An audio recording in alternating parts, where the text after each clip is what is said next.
You know, I'm a mom of school-age kids, and I hope that kids will be able to get back to in-person school in the fall. I think that's a goal that we all share. It's important for kids to return to be around their peers and to get the level of instruction that only our great teachers can provide. It's also vital in order for parents to be able to return to work full time. So, that's a key part of our economic recovery at all. But in order to do this, in order to open our schools, we have to make progress in containing this virus, and we have to listen to public health experts. That's why I've been encouraging people to use masks. We need to take steps now to put us in a better place in the fall to be able to reopen our schools. We can and should plan for the reopening of schools, but ultimately the virus will decide if reopening every school is safe and responsible.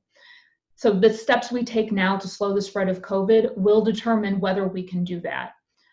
Our school districts need resources to safely reopen and adjust to the reality of COVID. It's unfortunate they are facing steep cuts to education funding from the state. I believe this is the wrong approach. We need to be supporting our public school districts and our teachers because the road ahead is going to be very challenging. I do believe that schools should get started. And to determine when, whether we identify into it being in the fall or in the winter, COVID-19 is really setting the stage. So should we get started while COVID is going on? I think we should, because we don't really know how long it's going to last.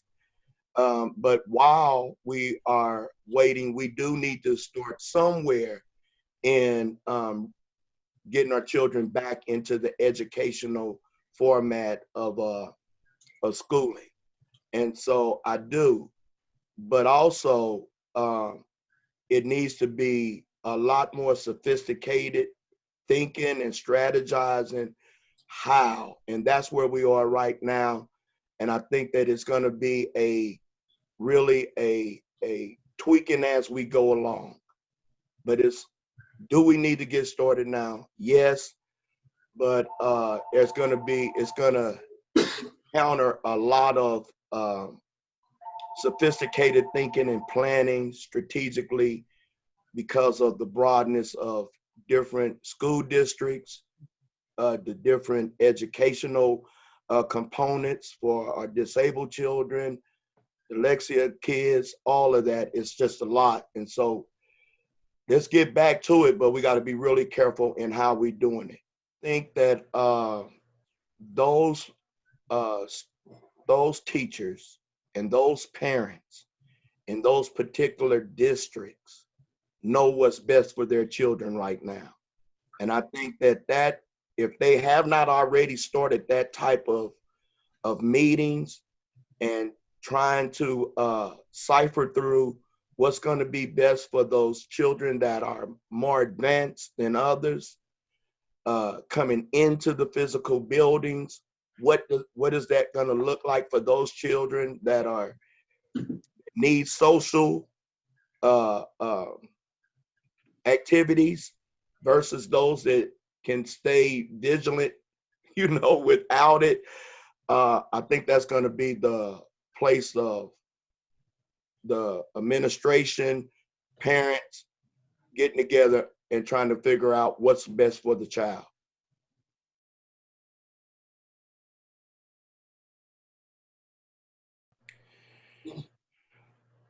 Again, COVID-19 is really the dictator with this because right now the small businesses, the farmers, they've all been affected because of the shutdown of the economy. And so where there are even small businesses that have reopened because of the CARES Act, the stimulus that have come in to help these small businesses get back up, COVID now with the spike in the numbers even look like they're getting ready to have to close down again, lay off those few employees.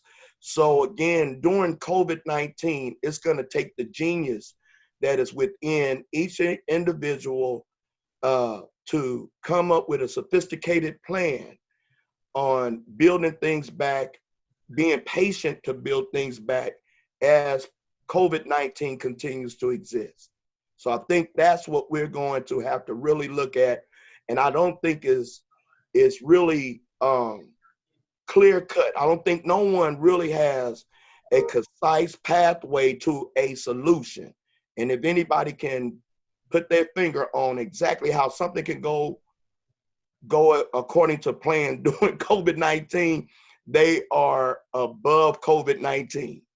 So right now, I think it's just we will do everything we can to try to make sure on a day-to-day basis that farmers and small businesses are being provided for financially as COVID dictates, whether or not restaurants and other places that are in demand of those businesses and farmers are requiring.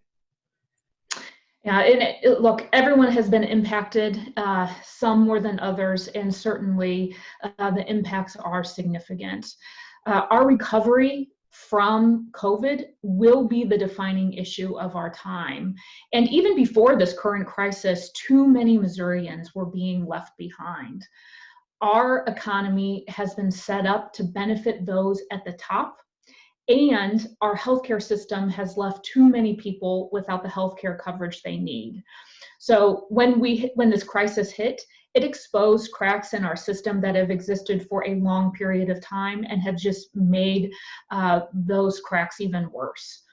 I think a successful recovery depends on leaving no Missourian behind.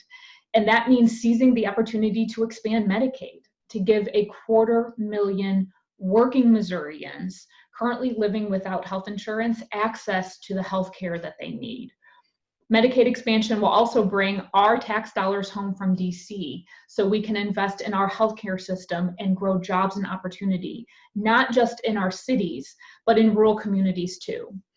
And finally, we need to distribute federal aid for small businesses and workers so that small businesses get the help, they get the assistance that they need to make it through this very difficult time, particularly our minority-owned businesses.